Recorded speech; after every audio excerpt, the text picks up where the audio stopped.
Hello, everyone. Welcome to Community Conversations hosted by USITT.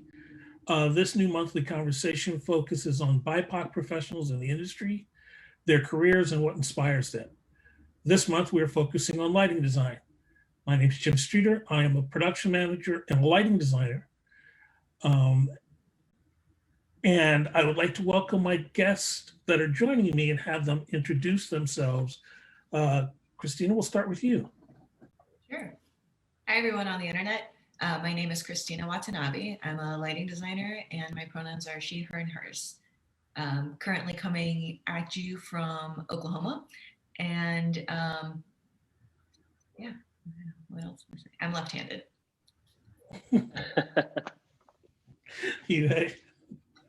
Hi, everybody. My name is Hideaki Tsutsui. My pronouns is he, him, his, and I'm a lighting designer. And I'm also a lighting design and sound design professor at UT El Paso. Adam. And I'm last. I'm Adam Honore, he, him, his. I'm a lighting designer in New York City. I'm currently in an old theater church on the Upper West Side, which I believe is the land of the Lenape tribe. And I'm excited to be here. All right. I'm going to go around the horn on this.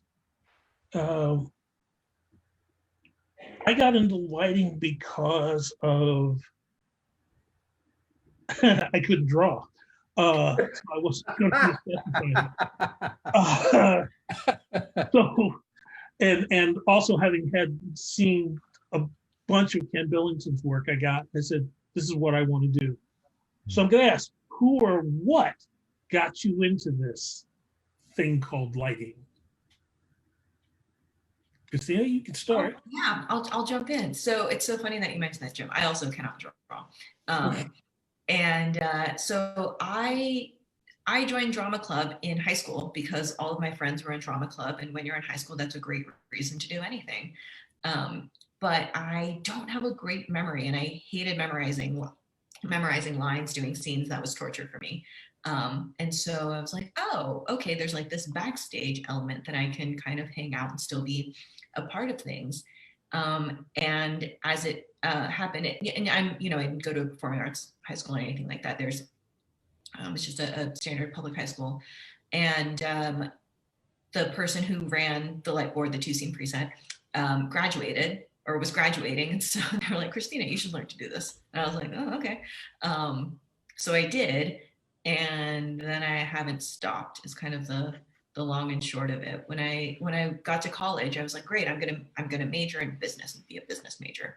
And I'm literally looking at the course catalog on registration day saying like, oh, I can major in lighting design. That's so cool. So that's what I'm gonna do. And then my dad said, no, you're not. So I actually, since I really wanted to do it, I ended up going through my undergrad program, getting 2 bachelor's degrees because, I really wanted to major in lighting. And then also in my business degree, I have a degree in marketing as well. So then, and then I moved to New York City, and that was 14 years ago on Sunday was my New York anniversary. But yeah, and then, I've traveled all over here and there, but that's my story. Hide? Yes. So, well, I was born and raised in Japan, and I came to the United States in '91. Similar to, I majored in international business. That's what I wanted to do. And I went to small private college in Iowa. But meeting with the friends and just happened to be resident assistant. Other RAs were theater majors. And so just helping out, I really didn't know scenery or lighting or anything, but then I just fell in love with it. And in the meantime, I started to feel like business wasn't really for me. So it was, really nerve-breaking to tell my parents, especially my father, who is now retired police officer, to say, yeah, I'm gonna change my major from international business to theater. So I remember one summer flying back to Japan. I'm gonna, how I'm gonna break this news to him. But come to find out, as I guess he wanted to be a writer as he was growing up.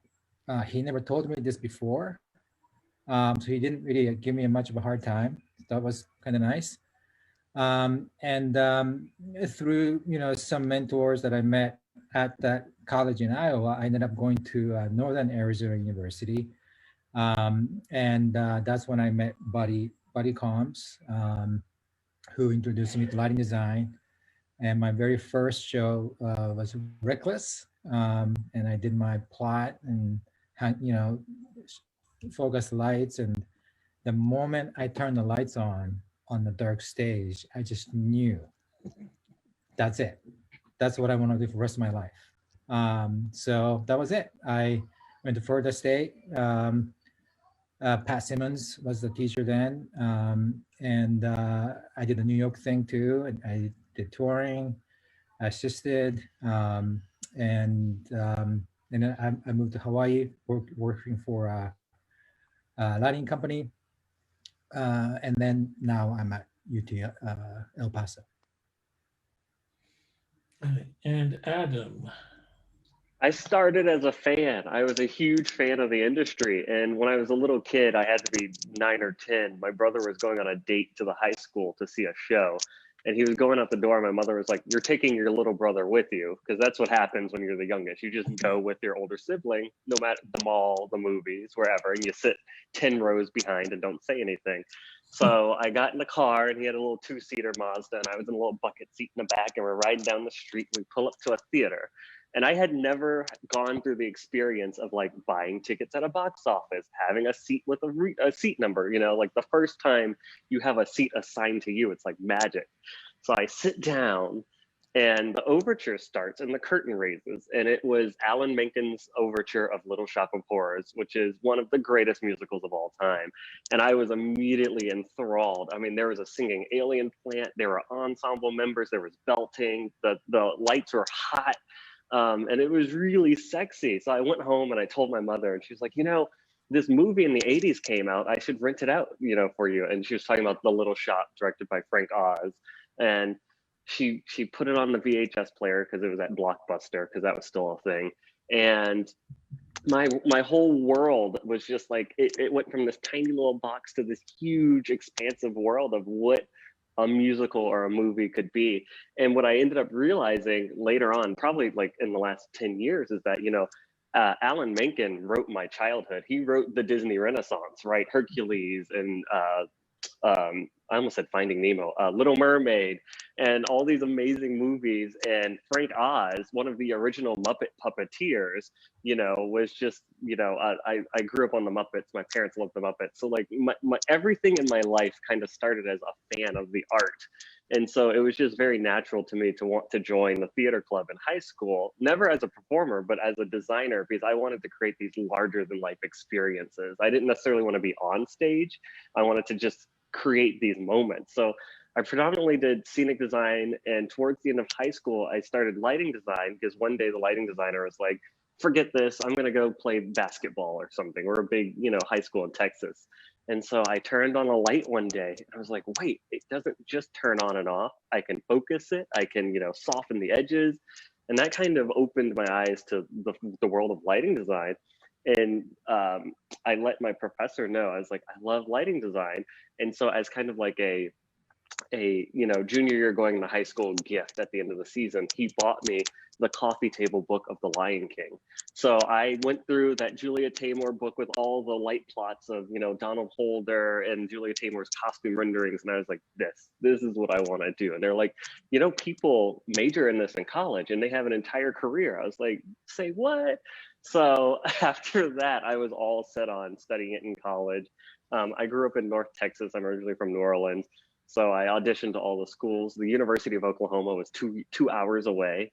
So I went to OU, and from there, I realized like the industry became accessible in a weird way because I went to USITT every year. I started reading into LDI, and you know, I graduated high school in 2011. So 10 years later, here I am in New York City and still doing it. So that's kind of how I fell in love with the industry. I guess more so than lighting, but I fell in love with all of it at the same time.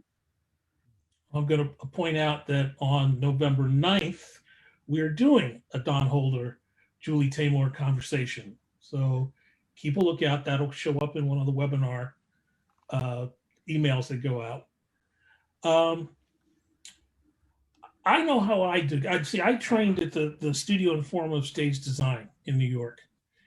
And we were always taught with the process was, you know, your analysis and then your concept. Always, you know, have your concept in front of you. When all else fails, go back to the concept. So I'm going to reverse this. And Adam, I'm going to start with you. Talk me through your design process, and knowing that every show is going to be different. Mm-hmm. Every type of show is going to be different, but generally, what's your design process like? The approach, it's funny because I always say it's different per art we're talking about, but actually it really is the same thing from dance to musical to film, if you will. And it honestly starts with reading the script and figuring out I'm usually handed a script and the question is, are you interested? And then the second question is, are you available? So if my schedule is open, or if I'm really interested, I can make my schedule open, but I read the script. And the first time I'm reading it, I guess I envision it in my head, kind of like a movie. I'm one of those cinematic people, so I see it in my head. And honestly, the shape or the form is usually not clear at that time, but I can see the relationships of the humans. So if it's through the eyes of like Stranger Things, it's like the netherworld where everything's just like a hyper reflective pool, and then there's humans standing in it. And I imagine what the blocking might be. And then that's how I get to the meat and potatoes of like, what is this show about? And what are some stylistic ideas I might tap into? It's not really until I meet with the director for the first time and they kind of bounce some ideas off of my ideas and we kind of all share. And if we're lucky enough, we have a rough design team together, even maybe with the playwright or producer, to kind of have all these ideas come together. And I don't know how specific we need to get into this, but it's usually then from that point that the design team goes away and they start finding research images. And sometimes we'll come to that first meeting with research images, depending on either how excited or at what part in the process the script is in. And then from there, that's when I decide the qualities of light, of how, what angle, the color, all of these things. And that happens almost in tangent with the scenic design coming through, because you'll always get the first pass of the scenery and then you'll get the actual pass of the scenery due to budget or time and everything else, right? And that's when you're working with a scenic designer, like, is there going to be light radiating out of this coffee table, or is there going to be a number of practicals? And I think I feel like I've drifted away from the original question, but that's how I kind of get started on every piece. It's reading the script, getting together as a team, and then getting the ideas. And it's usually when you get together as a design team, and that's when you create your concept statement or what you think the mission of this play is going to be. And then every step of the way, you can ask yourself, does this actually work with our original concept? And that works from the moment you draft the first light or the first line is put on a plot or whatever through opening night, right? Because you're always sitting in previews thinking, does this need to work this way to kind of help support this idea? So that's kind of how my process works across everything I work on. Hide, how about you? What's your process? Well, very similar to Adam, but I recently had Jim Ingalls as a part of a workshop I'm doing for the fall. And I just wanted to share something that he said, is that we are like a sculptors and also watercolorists. And he's very much, right, in a sense that we sort of work our way from big picture to in. Like Adam said, we start from the script, and then at first we just read it to read it, and then second or third time, we might need to really look into how the world should maybe look like. Um, and as far as watercolor part of it is we work in layers. Even when it comes to cueing, for example, after we do all the focusing and everything else, we go through that sort of a first wave of cueing. Hopefully that goes well. You did enough prep, and then and you mold to it, right? That hopefully you have enough time and tech to just chipping away and little by little to make sure that you are again going back to um, that original concept and ideas. And one of the things that I think about, and this is something that I heard from Kevin Rigdon actually, is when you are thinking about the scene, for example, if you have to pick one light, what is that? And that turns into, for the most part, becomes your key light or motivational light, if you will. And sometimes that's enough. Some of the things that I also think about is less is enough. And that I tell students all the time that don't over design. And and so that's something that definitely um, it's that layering of process and understanding that play. And it's really sometimes difficult depending on the director to talk about lighting. Lighting is I mean I'm still learning about lighting. It's just so I think if you're understanding the play better, then that conversation or your process when you get to the theater and you're actually doing your work in front of all these people makes it that much easier and better and enjoyable. Okay, Christina. Yeah, I mean, I'll to sort of echo what Zardy said before. Starting with the text or the source material is always the best place to start. I like to read that before talking with a director or choreographer, and just come to the table with my own ideas or research to see what works out. We may be totally different things. The director's like, oh no, I thought this was in Mars, and I was like, oh, I thought it was underwater. Cool, like it's fine, great, we'll do it on Mars. But it's also exciting, I think, for the director. I don't know if I'm speaking for directors, but to see what it is that I can bring to the table in terms of just like, what do I think about the play? And that's what I encourage my students to do that too, where it's like, read the play like you're a human being. Not necessarily like, oh, I'm reading the play to look for these lighting moments. I was like, no, because your audience, which is ultimately who this is for, is going to come in, like they're a human being. So it's like, read the play like a human being. And then you're going to go back and read it like you're a designer. But in the first moment, just enjoy the play. And I hope you enjoy the play. If you don't enjoy the play, maybe you're busy that week, actually. But yeah, and then research. I love research, and I try to find research from all over. And sometimes I'll put things in a research folder where it's like, I don't know why this spoke to me, but here's this poem that I think reminds me of this play, or like this piece of music or something, and I don't know, or like it's just this person I think is the embodiment of the spirit of the production. I think I tie myself a lot to some of the emotional moments that happen, because I think that's easier. It's easier for me to describe that in terms of how something feels, especially if the director isn't. So even if the director is really conversant within lighting terms or anything, I try to talk, okay, but this is how we want the audience to feel in this moment.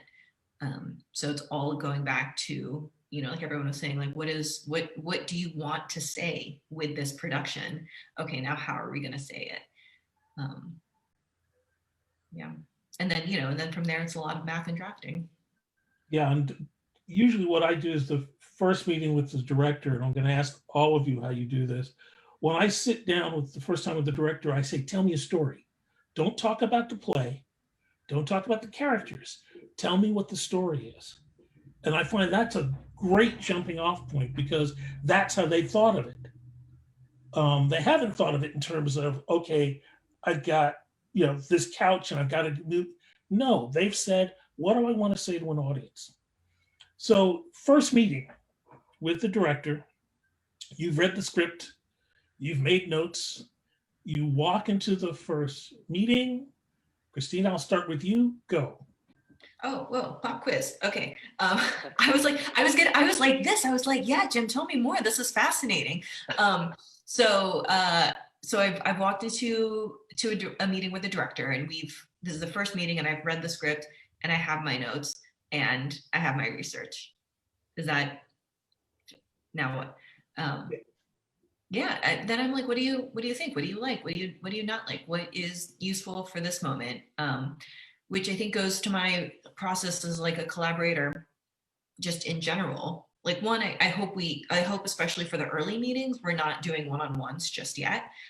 Especially, it happens a lot with lighting designers that we tend to be one of the last people who get a meeting, and the set's already been built. It feels like half the time. And you're like, wait, hold on, I have questions. But so hopefully we're it's not just me, but I do try to approach this like we're all really smart people in this room. I'm a smart person that maybe knows a little bit more about lighting than this other person. But it's like, let's talk about how we wanted to make this show to the best of our efforts. Does that answer the question? Yes, that did. Okay, great. I was like, well. Talk to me about that first meeting. Okay. So yeah, I mean, it's, different directors really approach it different ways. Sometimes some director comes with his or her ideas already. Say, I want this show to be this way or that way. And, that's fine. Some director would like to kind of just sit down and talk about the play. I think most of the time, I think the that sort of a production meeting, that's very much enjoyable time for me, the collaboration part of it, to just talk about ideas and what we can do. And some director doesn't really want to discuss that either. But they might give you a piece of something, a music, or a piece of art or something, or video. So yeah, I mean, it's, I do some research as well. And I often, from that research, this is probably later on in the process, but I make sort of a storyboard. So just to make sure that director and I are on the same page. Yeah, definitely. I think it's very important that you know the play, so you can actually talk about the play and perhaps the issues or things that play talks about is also, you're familiar with that as well. Adam? I find this is the meeting where either news clippings or photographs or paintings that have sparked something in us, we come together with this research. And I think it's in this meeting, the research becomes an inspiration. So it's like we go from studying up all these things with these different ideas and reading the text, and then we come together and we might just have a conversation about like, what was the climate in Chicago in the 1960s? And we're looking at all this different stuff, just kind of talking about things. And then we leave that meeting generally inspired to go do something else or start the process. So I really feel like first meeting with directors are where we take the inspiration or the research, and it becomes the inspiration for that piece. And we can figure out through all of these things, may it be a passage from a book or a painting that inspired us, how we're going to kind of go forward and start working on it.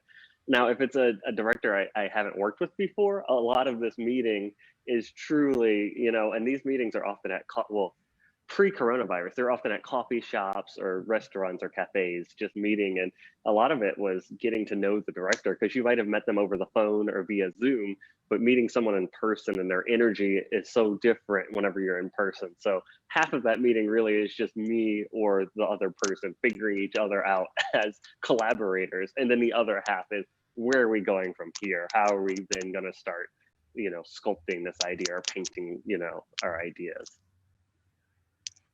Because I'm going to go back to something he said about less is enough. I grew up as a designer in the 80s. I remember the first time I took the exam, I had a plot with 250 lights on it. And I was asked, have you ever focused anything larger? Because at the time, you doubled and tripled equipment because it costs money to come back in and change a light bulb. Now that the technology has changed, what is your favorite technology? I'll give you a few seconds. Adam. My favorite technology, I feel like this is such a canned answer in a weird way, but I love the implementation of LEDs in our industry, because what used to be 300 lights can now be 100 lights, or what used to be, you know, 6 different systems of lights could become, you know, 5 moving heads, which is wonderful. But I actually think some of the most useful pieces of technology, and this is only fresh in my mind because I just used the board from like the 1990s on this film, is light board technology and the way the Q stack can be read like something that's kind of useful. Because I'm currently using a board it kind of processes like, you know, Excel, and it's just a Q number. You can't label anything, and it's quite painful to look at. But I actually take, you know, so many of the new light boards for granted. But having a really nice Q stack is so wonderful. It really is. Christina. Ooh. Yeah, I mean, I agree. Like LEDs huge, right? And the way from when they first started, like the first few LEDs on the market, we were like, really, this is what we're doing in the field of technology. To now, you're like, it's completely incredible, like staggering. In a weird way, I'm like, and this is the time we're living in, I'm like, Zoom is my favorite piece of technology, because I miss seeing the lower half of people's faces. And if this is the way that we can do it now, you know, and even pre-pandemic, you know, I'd been doing meetings over Zoom just for people, you know, because designers are scattered all over the country. So yeah, I don't know, like in a very weird way, I'm like, I really like Zoom. Hide, I leave it to you. What's your favorite technology? Yeah, so yeah, definitely, I guess in the last even 5-10 years, our technology in the lighting industry has, you know, changed and skyrocketed in a way that in many ways hard to keep up, even LED technology, for example. But I guess as far as tools, like when I do a corporate or like a film set, or, you know, depending on the show, but I guess like a 3D visualizer. Some people might disagree with it. I don't really use that technology in theater as much, but it for, you know, corporate or outdoor event, for example, I do Shinyo Lantern floating event every year. It got canceled this past May, but without it, I don't. You know, it's we do all the Grand and everything is 3D and all the lights are in, and we pre-program the entire show before we even get into the space. And because it's outdoor, and some years it rains on us, so without it, it's going to be very difficult for us to really catch up. And in one year, it rained so much that we had to cancel the last rehearsal, and we were literally going live without looking at too much of our cues. And so every time they, program push go up and they're like, it's gonna be okay. It's gonna be okay. But it's that technology that I think we can definitely utilize on these type of situations. Yeah, I was just handed a note that said that USITT funded the first, I guess, research on LEDs. I want to talk about drafting, and I just felt most of our audience go, because for those of you in academics, I know what I do. I tell my students I want them to learn how to hand draft first. I think everybody should learn how to hand draft first, because when you step onto Vectorworks or AutoCAD or whatever you're using, you need to know what line widths are and all of those things. So I'm quick around the room, because I'm also from that era where we used to have to handwrite hookups, handwrite cue sheets, all the rest of that. Yeah, I'm old. Okay, get over it.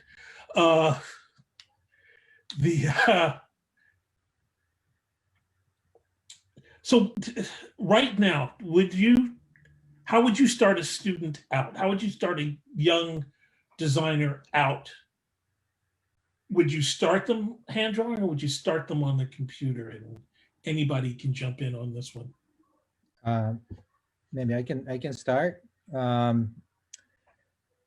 I get asked this before, and some people say, well, nobody hand draft anymore, so why would you start from there?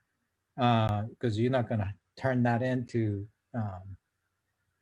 when you're doing, a professional theater job or what have you. But I think it's important because I guess a couple of different things. One, for what we do, one of the things that we have to do, kind of going back to that sculpture part, we really need to understand the space and spatial distance. And I think Vectorworks, it's wonderful, and I think most of us use that now, but it's confined obviously with the screen size that you're working with. So there's something, it's kind of like memorizing the line, or, just there's something happens when you're actually using the hands and looking at the large vellum paper and scratching your head, looking at this, piece of white paper for a long time, and just where am I going to start? And just putting in light by light and looking at it. That process, I think it's not about the technology. I think it's about the process of learning about lighting design. And I think it's an important process that I think I went through. And looking back, it was very important process. And another thing is that, computers, great, but sometimes it dies. And that happened to me when I was touring. I was in the back of the bus, and my computer died. And I was a head electrician on a tour. And the next stop we were going to, our rig won't fit. And production manager asked me, okay, come up with some plot. So make it look like our show. I'm like, oh, okay. So I was just about to do it, and my computer just crapped out. So I had to, because back then, this is the early 2000s. So I still had the template and everything else. And, pretty much on the 8.5 by 11 size, because they had to fax it out. So yeah, that's what I did, doing all that by hand. So, I sometimes could be a necessity. So yeah. Yeah, right. I'm in like a mixed bag right now currently with my students, because so I'm teaching an intro level course, and there are no like lighting design majors in my class. They're from all these other backgrounds, and So I was like, yeah, we're gonna do math. We're doing math, and this is a theater class. Haha, tricked you. So what I'll do for them is I'll print out, like I'll use Vectorworks, because I'm the teacher, I can do it. And I'll print out, the ground plan, the section elevations. But when we're learning about like, okay, which angle, like what angle are you looking at from here? How do we measure the photometrics of this? How do you then transfer that work onto the ground plan of having them do that all by hand? But it's through these like computer made worksheets that I can give it to them so that they can learn to do the work. And like Hide, like you were saying, it's that it's the kinetic, the actual action of doing that space, and I was taught hand drafting, and if I have time, when I'm working on a show, if I can do my worksheets by hand, I know the space so much better than if I'm pressed for time and it's like, I have to do all this on the computer. So light goes here, light goes here, light goes there, So yeah, I mean, I love hand drafting. And I also feel, especially with students today, that they grew up on computers in a way that it actually may be faster for them just to jump in digitally, that they might feel like there's like some steps backwards, making it all. So I don't know, I feel like that's a really great question for like, for like pedagogically, right? Like, what do you, I love it in my heart, but at the same time, I'm like, what is the best thing now for the students to learn? Adam? Oh, this is a hard one, because I really think it's for whomever's workflow. I personally am I like to use my hands. So like when I'm painting, I'm often like actually using my fingers to touch things up, even though, when I took a scenic painting class, they're like, stop using your fingers. And I'm like, but I have to have that tangible resource. So I learned hand drafting. I'm probably the youngest one in this group, and I loved hand drafting. I found it to be very like a wonderful experience. It was relaxing in a way that you could escape to it. And I found hand drafting, the best thing I could equate it to if there's students listening here is, it's like writing a letter to your grandmother, right? Like if you're handwriting this letter to your grandmother, you're thinking about every word you're going to say on the page.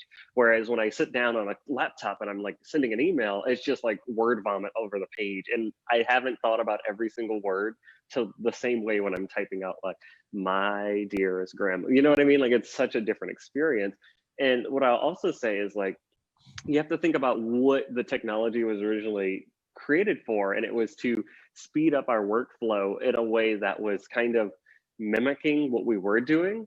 And if you don't understand the why you're doing this, why is the line weight point 7.5, why is this light this way, then it's hard. I don't know, for me it would be harder to grasp the like, okay, this is why it is, just because I never liked that in college, being like, this is just the way the industry works. It was, now that you've done the year of hand drafting, now you can then understand what you're doing on this page in Vectorworks, which is, I think, super helpful. Not only the amazing things everyone else has said, but it also just helps that process. Yeah, I was just thinking of digital photography, just crossed my mind. Early on when we were doing film, you had 36 shots. You better know what you're taking a shot at. Now I can rip off 36 shots in about 10 seconds. So I don't have to think about it. And I agree, putting your hands on it and actually, like you said, looking at that blank space going, oh my God, what did I get myself into? It's a great way to sort of move the process, because now you're like, okay, what did I think about this? What did the director say about where the light was coming from? Where do I want the light coming from?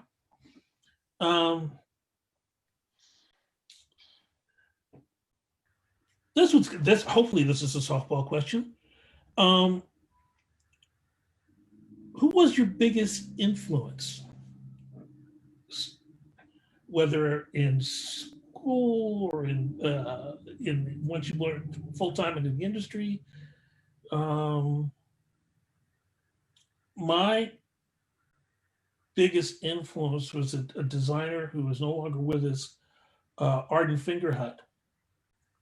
She was my lighting instructor at the Studio Informed Stage Design. In fact, she threw me out of one of her classes because I audited it and then took it for credit. And she was like, "You design like me.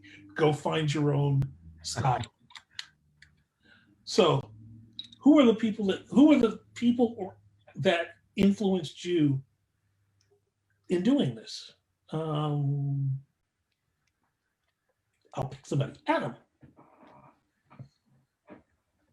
Who influenced you? I don't. It's funny because when I think about, so I have the beautiful, theater folks who inspire, the inspiration of Ken Posner. When I saw Wicked, I thought that was the coolest thing that ever existed. When I saw Lion King, I thought Donald Holder's work was the coolest thing that ever existed. But quite honestly, some of my greatest influences and the way I think about the world around me came from the first 3 seasons of American Idol. It came from that first season of So You Think You Can Dance, where the first time I'm seeing this mold of really heavy duty concert lighting that kind of paved the way for what it looks like today. And that, the Beyonce Super Bowl halftime show in 2012 was a monumental moment for lighting design. And I talk about it constantly. I'm always talking about the Beyonce Super Bowl halftime show, and that performance itself almost inspired an entire aesthetic that my work is today, in this weird way that I'm always thinking about it, because I might be a crazy person, but it was a big pop cultural icon reference that it changed my life. But if I were to talk about in the theater, the first African-American designer I ever heard of was Alan Lee Hughes. And I was just like, I want to be Alan Lee Hughes someday, because, I was a freshman in college, and someone was like, there's more than just the standard. And I didn't want to make this about race, but there's more than just the standard canon of these 5 designers that design on Broadway year round. Read into some other designers. And he, showed me an article on Alan's work, and I was like, yes. So he was really a huge inspiration in my life. Christina? Yeah, I mean, but this is vote 2 for Alan Lee Hughes, because anytime he is in a room, I will just walk up to him and stand near him so I can be a part of whatever conversation or just hear whatever he has to say or think about literally whatever is happening in that moment. And I was so lucky to be able to study with him at NYU, and it was, he doesn't know the story, I don't know if he's listening, but so it was my second year, and we're doing our light labs, and Alan was saying things like, sometimes as a lighting designer, you have to, if you need something fixed, you have to just run up the ladder and just fix it yourself. He of course is not talking about union houses, but just preparing us for the real world. So when he said something, you have to run up the ladder and fix it yourself. And I don't remember what happened that day, but something happened with my face, and I twitched or something, I don't know, my face did something. And Alan looked at me and he's just like, "What, do you have something, you have something to say about that, BTLD?" And I look at him really confusing. And he goes, "Big time lighting designer?" That's great. Alan just made fun of me. And it was probably highlight of my life right there. But also just, a reminder, don't take yourself too seriously, do the work that needs to get done. And yeah. And Hide? Yeah, it's, so I think looking back my career, I think I've had sort of series of mentors, if you will, people that are made a great impact in different stages of my life and career. And definitely Pat Simmons, who was my lighting design professor at FSU, who passed away after my first year. It was devastating for me, but I still remember I was hired to do lighting design for Summerstock Theater in New Jersey. Montclair was called Summer Fun Theater. But I was very nervous. My very first sort of a professional lighting design job. And Pat was actually in the hospital then already. And she said, there's a little light in my office. You can borrow it. as a sort of a good luck charm. Well, she passed away that summer, and I sort of have that as sort of, like a piece of her. The amazing thing is the light is still the same light in that light. I have not changed it since, and it still works. When I was touring, I took that light everywhere. And so, she was very much inspirational. And talk about sort of a, lineage.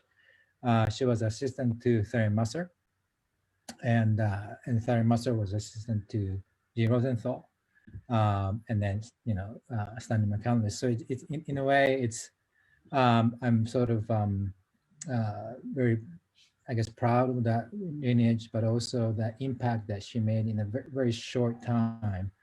Yeah, I'm very thankful for her. This may be a little more difficult. As we've all, we met, Alan, Ken Billington was one of my instructors. Jennifer was one of my instructors. And I always remember them giving advice about something. So like one of the things was color is the easiest thing to change. That was Jennifer. She was like, don't worry about it. If it's the wrong color, go up the ladder, change the color, get on with life. Tom Skelton told me to learn to check my ego at the door. And I don't know if it was Ken or not, but I got the advice, look like the designer. Because a lot of times I've walked into places, or we've had students come in to do shows, and it's like, are you on the crew or are you the designer? I'm confused. So that's three of the biggest things I always say to people. So what's the best, well, the worst advice I ever got was go to law school. So what's the best and the worst advice you've ever been given? I can start. I'll start with worse. I was at some convention and they're like, what do you like to do in your free time? And anyone who follows me on Facebook, not that anyone in this group is following me on Facebook as a participant, but I see like 3 shows a week because that's what jazzes me. And that's like a hobby of mine. It could be anywhere from a tiny off-Broadway show to a big lavish, Cirque production. And they turned to me, I was in college at the time, and they go, stop seeing theater. It's too close to your living. They were just saying like, don't go see more shows because that's not like a real hobby. And I just really didn't like that advice because I like to see what everyone else is doing and support my friends and see how the industry is changing or growing. And I feel like you'd be in a vacuum if you didn't go see shows. So, the time of Zoom theater, that's hard, but I did not stop going to see shows, especially once I moved to New York. Then you could see a show every night of the week and not be exhausted. The best advice I was ever told, I actually showed up to a touch-up focus call, and I just so happened to be dressed probably in something similar to what I'm wearing now. And the lighting designer was like, oh, you're mighty well dressed. And I was like, yeah, I was just hanging out with some friends earlier today. And, I didn't want to have to do a whole, clothing change for this 2-hour call. And he was like, you should always dress for the job you want, not for the job you have. And it wasn't exactly, talking about necessarily what I was wearing, but I really liked the way that sounded. And it's kind of stuck with me ever since. Because, even when I was an electrician in New York starting off, I never wore all blacks with the jeans and the ripped holes, and all that. I always dressed like a lighting designer. And the other designers, they were like, you want to be an assistant? We need a good looking guy to do this thing. You know what I mean? So it kind of worked out for me. I always dressed like a lighting designer, and people just started hiring me as a lighting designer. Christina?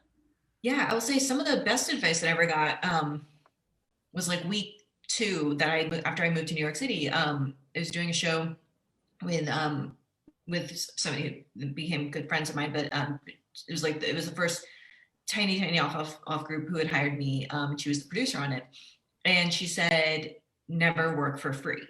She says, even if it's a Metro card, a lunch, something value the work that you put in, and people will respect that.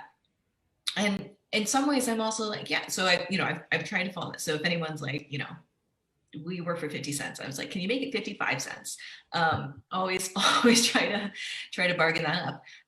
And in some ways that's also a little bit the worst advice, I would say, because I was trying to think, I was like, I don't know if I've ever had I've had advice that I don't take, but also the reason why I think that's some of the worst advice is because often you might not see the reward with the monetary value.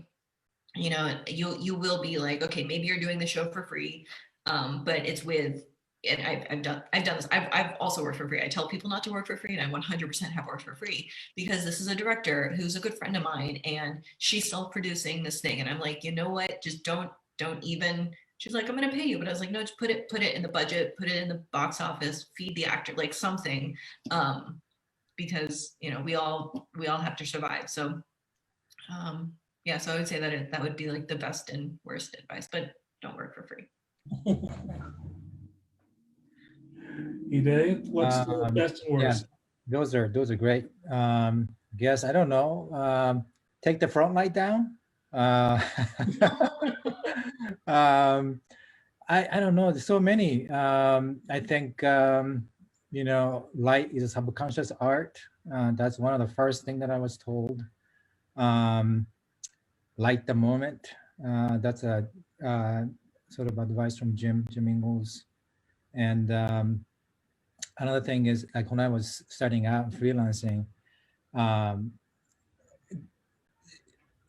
was told that when you're most busiest, make that phone call. Meaning, if it's too late when you're between jobs to look for job, then your job to become looking for job.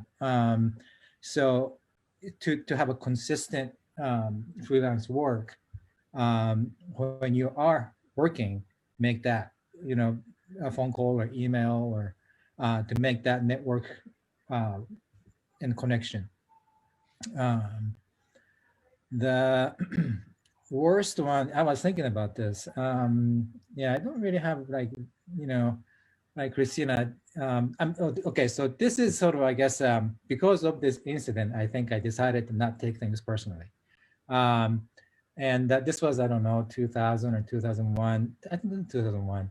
The USITT, Young Designers Forum, I was able to present my work. And Martin Ariston came down, and he's, I guess, the reason that I became union member. But there was another, line designer came through. I guess name should be nameless, but he gave me quite advice, and was pretty, I felt like, I don't know, being attacked or belittled or something. I was pretty devastated after that. And so I think it's important that lesson that I learned from that experience is just don't take things personal. I think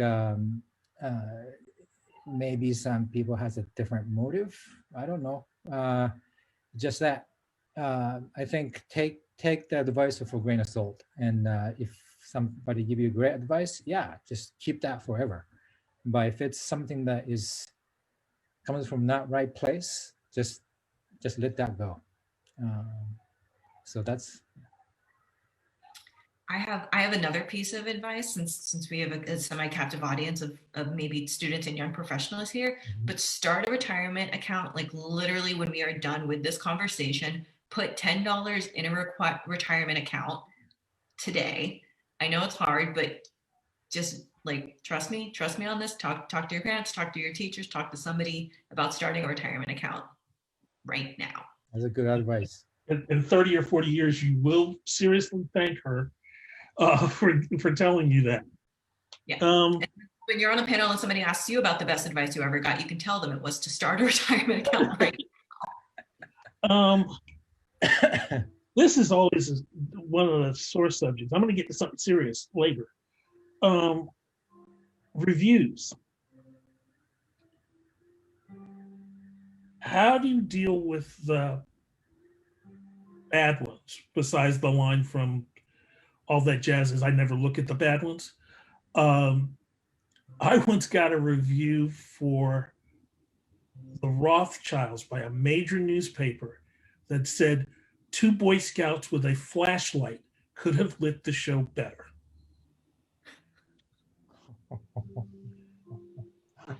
I Wow. mouth dropped to the floor. The biggest thing at that point, the memory came back to me from something Tom Skelton said to me. He said, unless it's the New York Times, don't worry about it. The New York Times gives you a bad review, you're not gonna, it's gonna be tough to work for a little while because everybody forgets them after a while. So good, bad, or indifferent reviews, how do you deal with them? I love them. I'm like, come on, bring it. So here's the thing, like, one, the fact that lighting ever gets mentioned in a review, I feel is already like, I'm of, there's no such thing as bad news, or like, yeah, there's no such thing as a bad press. There's no such thing as bad press. That's it. So I was like, they're even mentioning the lighting. Awesome.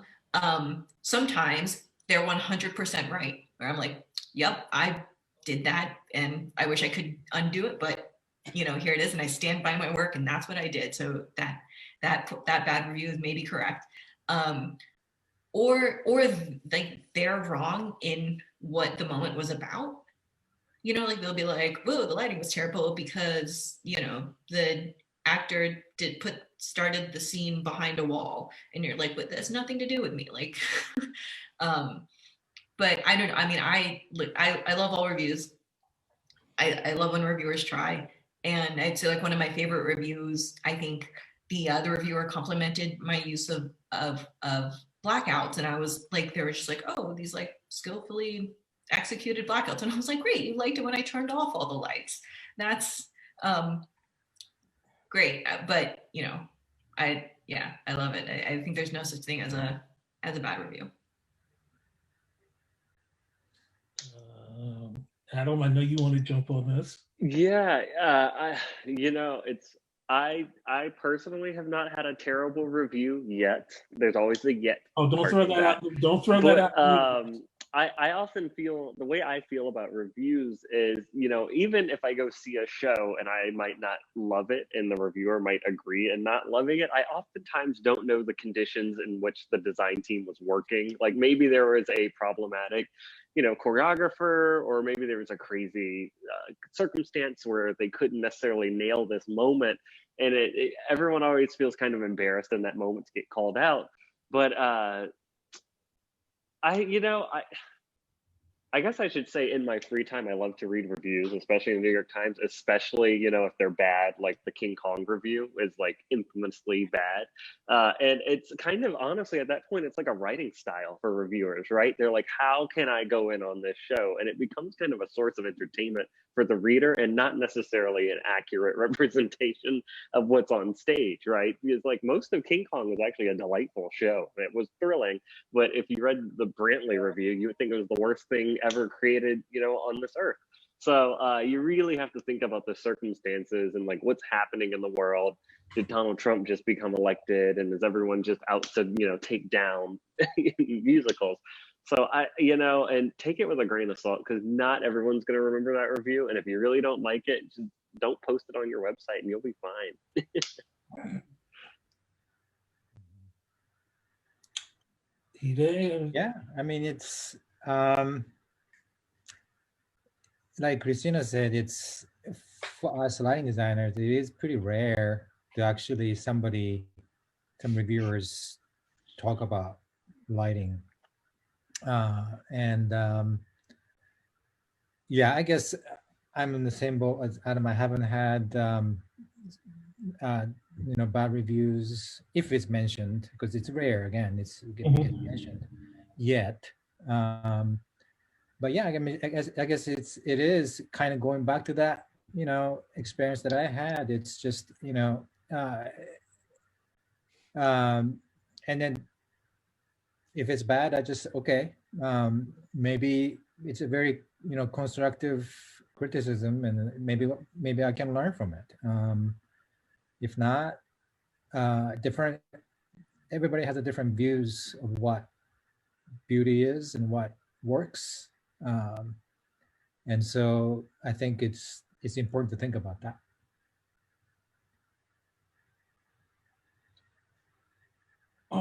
Okay, now comes the serious part of the time. About race. As BIPOC designers, we tread a strange line going into theaters.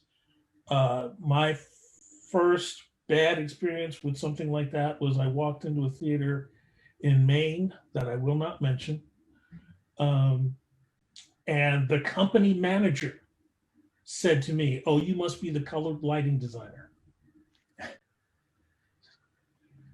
Without missing a beat, I went, "Yes, ma'am, sometimes I do design with color," and walked out of the room.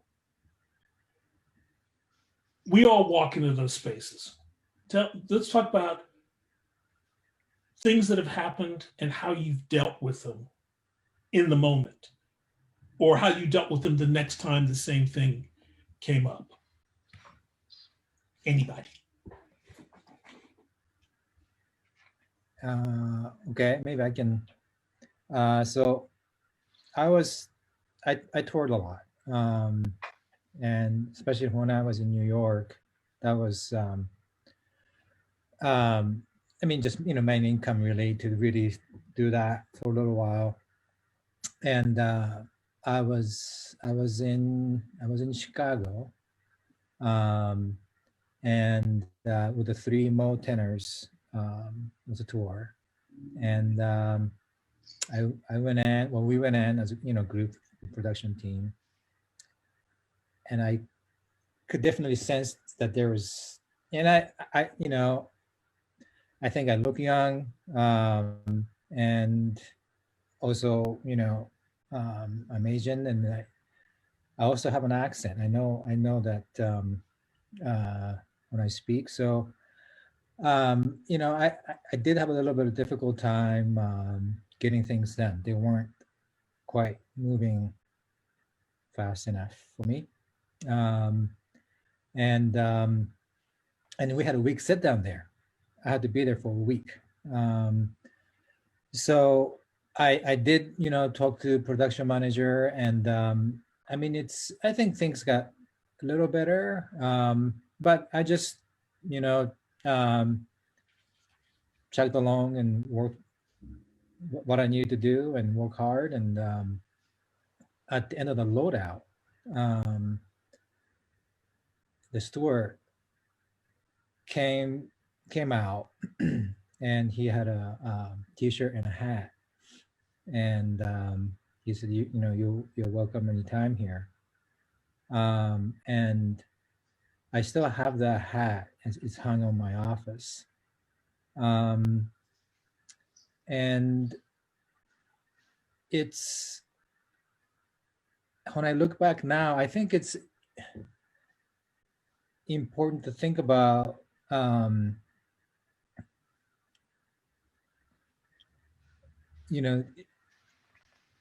we shouldn't feel like we need to be accepted. We should be able to have a work environment that is equal, but I guess in this early 2000, this was maybe 2002, maybe, I don't really remember anybody talking about ED&I and type of work that we do now, and organizations like USITT putting great efforts, and other theater companies doing some amazing support. But yeah, I mean, it's when I first started, I had cover letter, and I used to put in my name, and I'm from Japan, and that. This is again early 2000, and I don't know if that actually affected to start my career, but I for a little while I took that down, and I don't know if it's, again, I'll never know. but today I actually do. I do actually put in a way, I mean, purposefully that that's who I am, and that I think I think it's important that we need to think about. We don't want to navigate. We just want to be um, in, yeah, like I say, in a work environment that it's equal and respected. And when we walk in a space, it's usually, as a designer of color, I feel like I'm like, being judged in a way, like, hey, is he gonna be able to do this? And like first half an hour or so, like when you first walk in a space is very important, I feel. But again, you shouldn't have to think that way.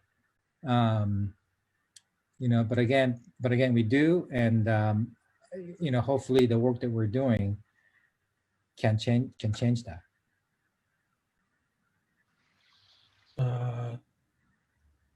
Christina? Yeah, I feel very fortunate in that most of my work has been based in New York City, and so I haven't had to deal with a lot of overt racism in many ways. Because of that, I feel like the communities in New York are much more accepting. But I will say, touring, I learned a lot touring, and especially when you go into areas because maybe people don't like you because you're a person of color, or they don't like you because you're a woman, or they don't like you because you're American, or they don't like you because you're young. Like any of these things that I've experienced as a touring with a large dance company.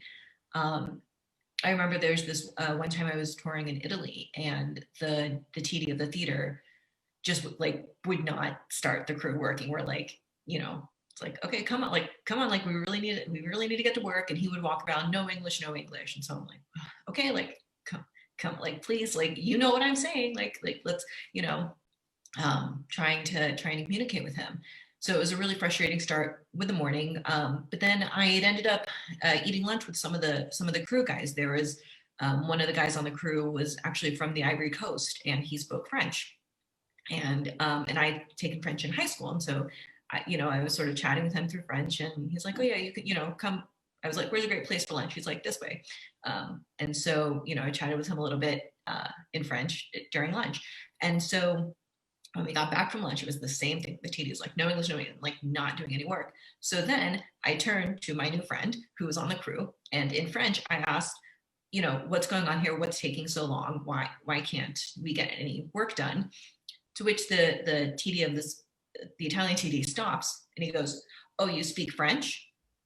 And in that moment, I was like, oh, his whole no English was a total lie because he didn't want to deal with me. But the minute he realized that I could communicate to somebody who could then communicate to him, he realized his game was up. And all of a sudden, magically, things started to happen. So to that, I will say, I hope you find your ally. And it might not be the person who you expect, but if you're ever in a situation where you're just like, you're feeling, oh man, I'm like just not being respected here. Find build your ally, find your allies, and really like I mean, touring, you just have to develop such a thick skin because you don't have time. Like you just have no time to deal with anything else. Just you just have to get the show up and running. Adam? This isn't specifically a moment that happened on a production, but it was a interaction I actually had earlier this year, right after the kind of the resurgence of Black Lives Matters picked up earlier this June.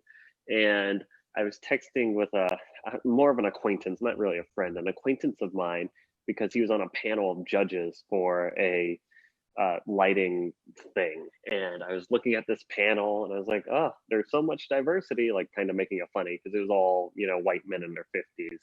And he was like, he turns to me and was like, well, why didn't you participate? And I was like, well, no one asked me. And after that, he goes, well, Black people need to try harder. And that just set off a thing that like exploded in my brain. I picked up the phone and I called him and I was like, I want you to understand that the BIPOC people in this industry have to work sometimes 2 and 3 times harder to get to where you are. So just even having our name show up on any list or be a part of anything is amazing opportunity. And the second part I wanted to say was at that point in time, I was doing like a Zoom panel every other day. Every other day, someone wanted to put together a BIPOC Zoom panel or a panel of judges or write for a grant. And at that point, I was exhausted because literally coronavirus was really high in New York City. There were Black Lives Matter protests every day. I was on all these panels talking about race and the oppression I face. So at the end of the day, I'm just too exhausted to be myself on every single panel there is in the world. And I want to support other people and emerging artists so they can be on panel and have opportunities. And after I had this long 1 hour kind of explaining all of this, he goes, I am so sorry. That is the worst thing I think I ever could have said. And, you know, he just hadn't even realized what his privilege was. And sometimes, and we all went, I think many of us went through this in, you know, June, July, and August of explaining what is privilege and trying to get with our friends and colleagues and understand. And so it really does take those phone calls, even though they will probably exhaust all of us. It takes the time to sit with people and understand, sit with your relatives at Thanksgiving, maybe not this Thanksgiving, but at Thanksgiving, and have that conversation, you know, of what you're saying is wrong and here's why it's wrong. Okay. Now that I've brought this conversation way down, I want to thank everyone on the panel. Community conversation is one of the things that are supported by USITT's diversity initiative. If you would like to support this work and other initiatives by USITT, please visit usitt.org/donate to help us continue our research. And also next week, next month on the 19th at 3 o'clock, we will have another series of conversations among design colleagues from the Latinx community, and we invite you to come to that.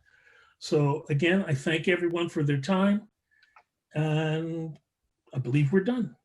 Thank you all. Yay. Thank you.